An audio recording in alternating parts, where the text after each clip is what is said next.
What's up, boys? Welcome to Lab 4 Physics. I'm Sammy. Let's get right into it. Introduction. Alright, we're modeling like a pendulum, but there's a spring instead of a rope.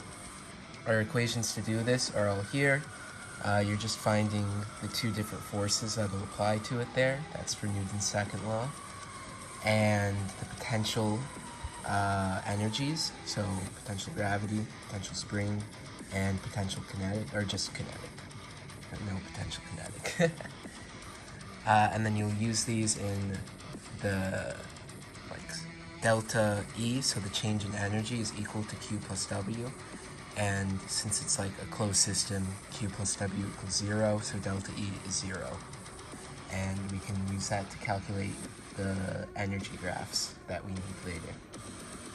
And yeah, this works. It does indeed work. We can do that. Here are the energy graphs.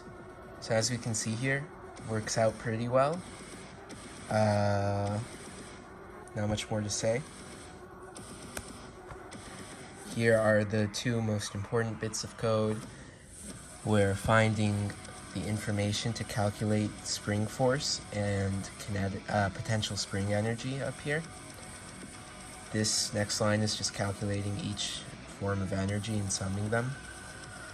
And then this is putting the same principle as these, but into the while loop so that we can update it with each iteration.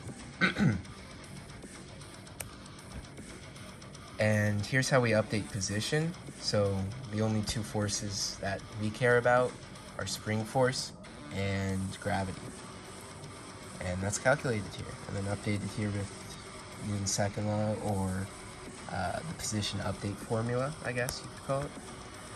Here's x position versus time, here's y position versus time, and how they relate to the actual experiment. This is a screenshot of the glow script.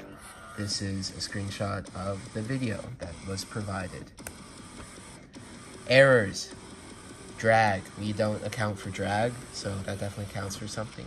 Tracker. I am bad at using tracker, and if you look at the graphs, I mean, there's probably like an offset of some milliseconds. Also, spring coefficient, this was given to me, but by a TA, not just a friend. But I'm not really sure if that applies fully, and when I tried to find it myself, it was a few like digits off, which is bad. But like, I mean, it modeled the real system pretty well, the system being the weight at the end of the spring, so like, it's gotta be good.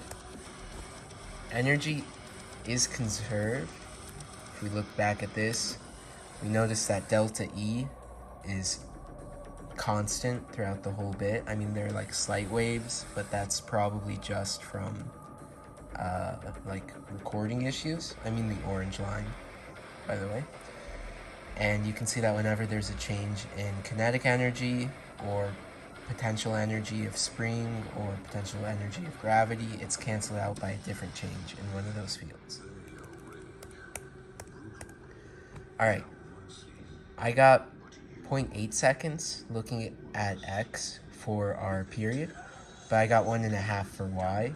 So the reason I'm thinking is if we look at like the actual system, it kind of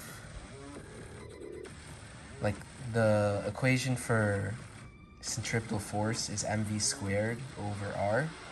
So I'm thinking that like the force of the rope system, like the rope aspect of it, increases the like force downward when it's at its lowest point of the pendulum, so that the force going away and towards the ground is highest at that point.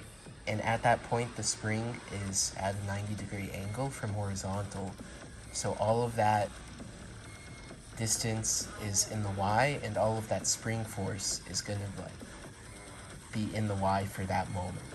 So I think that that's why there's a longer period for the y graph, rather than the x graph, because the x graph should just be the pendulum, but it's also sped up by the spring at like the two extremes, like the left and the right, while the spring has an angle that contributes to the x speeding up towards the middle. Thank you.